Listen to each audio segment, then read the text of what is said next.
This is Make It Plain. Make It Plain. MIP With Masamela Matfumo. Mark Thompson. Make It Plain. Get woke. God bless you.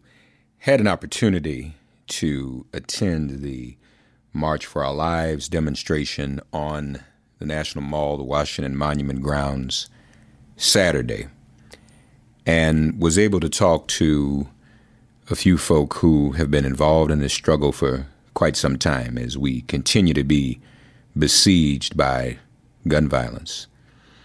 And of course, one such person whose father was a victim of gun violence over 50 years ago. And the nature of the gun violence that fell him, we're really still dealing with. And of course, the gun violence committed against JFK and subsequently Medgar Evers and Malcolm X, and then Martin Luther King Jr. and then Bobby Kennedy, we still in this nation seem to not have learned at all. So we had a chance to speak with Martin Luther King III at the March for Our Lives Saturday. The son, the apostle, the Prince of Peace, Dr. King himself, Martin Luther King III. Is this one going to make a difference, man? What I think is there will be some incremental legislation. Nothing major, but it's a step in the right direction. It's hard to understand why a country that is supposed to be intelligent refuses to take action, specifically around assault weapons. And the issue, my own state of Georgia just relaxed by deciding you don't even have to have a registration. Anybody can buy a gun. So their solution is just add more guns. As Dad said, darkness can never put out darkness. Only light could do that. And so I hope that we get this legislation, but we're going to have to stay on this battlefield over and over again. And tragically, we're going to see some more incidents of these mass murders. I don't know when that is going to change in the minds of those who will not move forward. But as long as people are standing up like the people who came today, we ultimately will at some point win this battle. Would you agree? I know I've been saying this. We got to draw. I was in Memphis with Bishop Barber. We got to draw a direct line between the Lorraine Motel and today. We really can't delineate between what happened to your dad and what continues. That gun violence is gun violence, gun murders and gun murders are gun murders. There's no question about that. And I think because we talking about over almost 55 years ago, next year, 55, people forget. They know that it happened, but they don't draw that correlation, that line. So we must continue to do that. As Yolanda talked about her grandfather, and most people don't know that my grandmother, Yolanda's great-grandmother, Dad's mother, was killed with the same systematic violence. The system is sick and in need of a cure and some help. And we first have to acknowledge that we're sick, then we can get well. Also spoke with two parents whose son, Joaquin Oliver, 17 years old, was killed by gun violence in Marjorie Stoneman Douglas High School in Parkland, Florida. His parents, Joaquin's parents, Manuel and Patricia Oliver, also were there at the March for Our Lives demonstration Saturday. Folks, we're here with two of the well-known Parkland parents. So what does it feel like that this just keeps happening again and again? Does it make you relive what you experienced? Oh, I'm glad that we're here, actually. What I don't want happening again is the shooting itself. But getting together and fighting against the shooting, it's something that we celebrate in a way. I'm glad that there's a lot of people here. I'm glad that there's a lot of people marching everywhere. And I think we said important things today, great statements, and it's going to be different. We are showing that we have different ideas, and if we put them in place, things might change. Mom, you agree that we are making progress, that you think something will change soon? Well, I think that the progress we're making is that people finally is reacting more aggressively in what is going on, and we expect from today that they're going to take action. And after the incident that we have just here, I think that was a signal for them to really take action. That's what we are expecting. How often do you all hear from other parents who lived your experience? And do you do that and you talk to them and help them? What do you say? We hear from them once in a while. We have made friends out of tragedy, when that's the worst way to make friends. We support each other. Sometimes we have different directions and options for a solution, but we still respect the pain and the suffering that each of us has. Yeah, it's sad that we have to share the same pain, the same kind of loss. You've seen Pastor Michael McBride with Steve Kerr, who's a big part of his work, Live Free USA. They played a big part in getting the $5 billion added to the budget for violence interruption in the inner cities, and that's what Live Free USA does. Steve Kerr of the Golden State Warriors is a part of that work. Pastor Mike was also there at the March for Our Lives demonstration Saturday, and joined by his beautiful young daughter at 10, and Reverend Denise, who we've had on the show recently from Voice Buffalo. Folks here at March for Our Lives with Pastor Mike and his daughter, 10-year-old Nyla. Hi, Nyla. Hi. How are you? I'm good. So what are your thoughts about being out here today?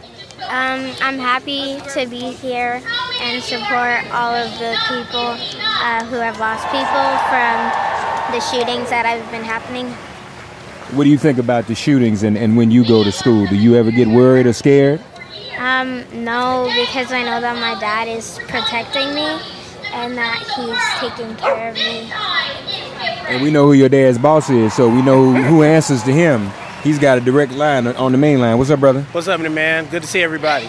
So tell us about, is this going to be effective for a change today? Do you think this one will make a difference? I think it's always up to us. You know, these moments are single moments that need to add up to movements. You know, there are marches and events happening in dozens of cities across the country. I just been getting text messages from OKC and the Bay Area and New York and Chicago, places where we've been helping to pull some stuff together. Obviously, we have to figure out a bipartisan solution. We think focusing on public health strategies and mental health efforts is the way to break the log jam in Congress. So it's going to be up to us to keep putting that pressure on everybody and making sure it happens. What about getting out to vote? I mean, this is going to be important again this year. Well, you know, voting is a, continuous commitment that we have to make. To ensure that we have a democracy that represents us, that reflects us. And I hope that all of us will continue, particularly as we look at the primaries that are happening, the local mayoral elections that are happening, the midterms that are coming up, the governors, the secretaries of state vote up and down the ballot, because there are forces in this country that are not trying to make sure we have reasonable people in office at every level. Pastor Mike with Live Free, they're doing work. The last thing, sometimes people still don't see the relationship between so-called, inner city violence, I hate black on black violence, gang violence, so to speak, and this type of mass shooting violence. Talk to us about the relationship and how we really should not delineate so much between the two. We have to address it all. Well, I think it's very important for us to remember that, 38% of all gun deaths are homicides. And almost 90% of those homicides are, with black and brown folks in neighborhoods. 52%, I believe, are suicides. Mass shootings only make up less than 4% of gun-related shootings and homicides in this country. And so that's harrowing because, there have been over 200 mass shootings that are categorized that since the beginning of this country, and since the beginning of this year, and they only make up less than 4%. So every day in this country, black and brown communities are besieged by violence that is often interpersonal, and it is heightened. The lethality is more significant because of the presence of guns. So we must make sure that we're we're doing all we can to heal the kind of anger, fear, and pain that drives people to use these weapons. We also must make sure that we are, investing in those strategies that make the violence less likely to happen. There's all kind of evaluations that say that the Fund Peace strategies will work. So we got to do it, and we got to do it for ourselves because no one else will do it for us. And I was proud to see. I see Erica from a distance, 100%. But when Buffalo happened, there was some of your organizations on the ground. Reverend Denise, she leads our Live Free work in Buffalo. Voice Buffalo. She's executive director for Voice Buffalo, and her whole squad, families. They're all here, and so absolutely, we showed up at her request, and we gonna stay and continue to support them. But this particular terror event, you know what I mean? It is it's indicative of the kind of hatred that is unleashed in our communities, and so we got to get healing from that.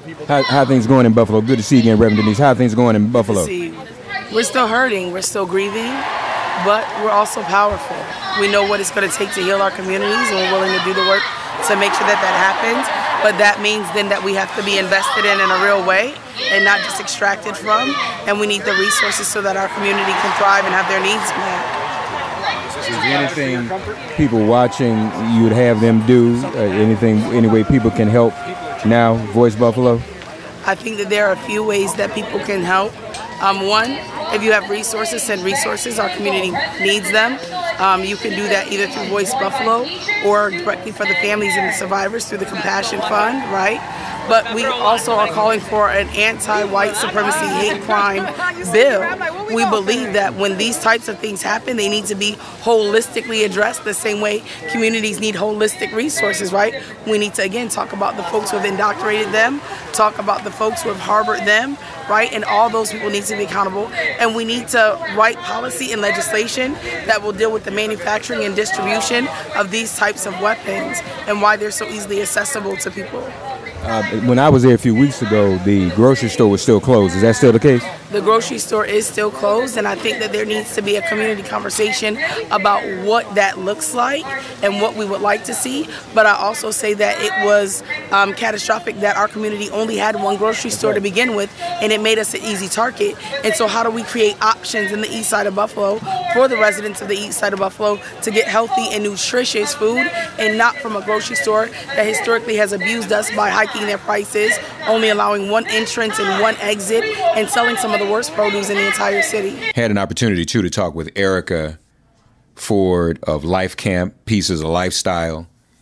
And you hear when we talk, there was an incident. Someone shouted something. I don't know what it was at the demonstration Saturday. And everyone just started running. This shows you the level of tension that people feel, and especially these events where people are fearful for their lives and for their safety. And so people started running, and Erica went to the mic to tell everybody to stop running. People were running over each other. It could have been a very, very ugly scene. But Erica had these thoughts to share. Out here with our friend Erica Ford. Erica, is this another march? Is this one going to be the one that makes a difference?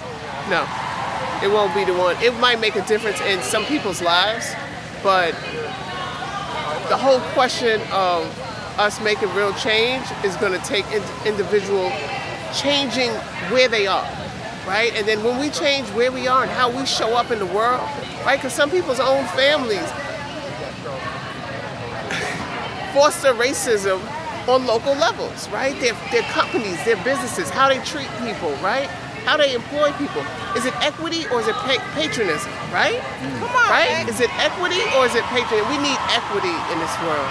So until we really go inside and really look at black people and the struggle around gun violence in the inner city and not just move when it's mass shootings, then the imbalances won't come to a reality for us all, right? And so we have to look at the realness of young people being killed every single day. The Break the Cycle bill speaks to that, and so we need to get it passed. But we need to change how you relate to black people where you are, We really do, so that we can make some real change and stop these shootings. Love over hate, as our brother said, We need to become the human defibrillators and pump love back into people's hearts because we've lost it, you know? And so we're all working from a deficit. We got to heal. We got to stand up. We got to make real change. Peace. Let me ask you this, though, because I want to be clear.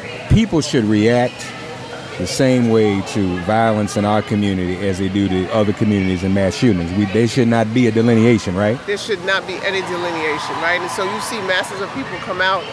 They're really coming out for YouVal, right? We can't forget about Buffalo. We can't forget about Chicago. We can't forget about the young girl that was killed in the Bronx, right? There's so many young people, but it's intentional. These killings are intentional, and we gotta stop that, you know? And we gotta know when we come out here, we gotta have the peacemakers, the organizations like ours at these things from the beginning, because if it wasn't for me, there would have been a stampede here today, right? People would have stampeded over each other, and who knows what would have happened. Yeah, well, tell us what happened. You intervened in that? Yes. Yeah, you the one saying stop. Yes. So when it happened, it reminded me, I lived here for 25 years.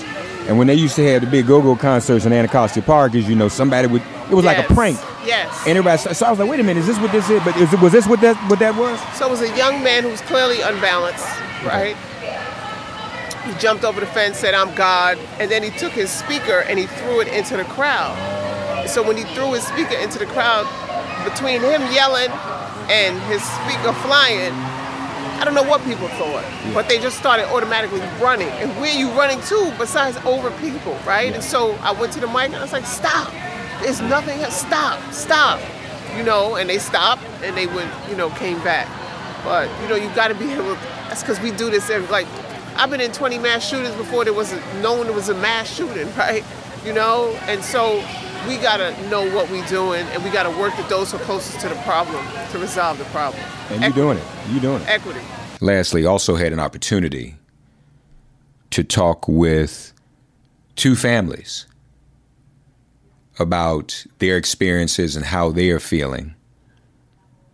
One family, one mother said that until she gets to her solution, she said, my solution is to move to Africa, but I'm going to dodge these bullets until I can get out. Mom, what's your name? My name is LaSharon Howell. All right. And this is your daughter? Maya. Maya, how are you? Good. Where you all from? We're Virginia. Yeah, originally we're from Texas, actually, but I grew up in Buffalo. Wow. And Miss Everhart is one of my best friends growing up. And You're kidding. Here to march for her and Zaire and everybody else. Wow.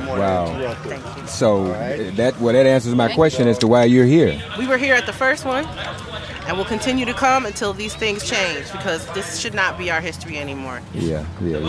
How are you feeling as a young person? Some young people now feel differently about going to school. Is that you? Do you feel that way? Yeah, like I don't want to go to school like for 7 hours a day and be scared. I just like want to get my education, you know? Yeah. So are you scared when you go to school?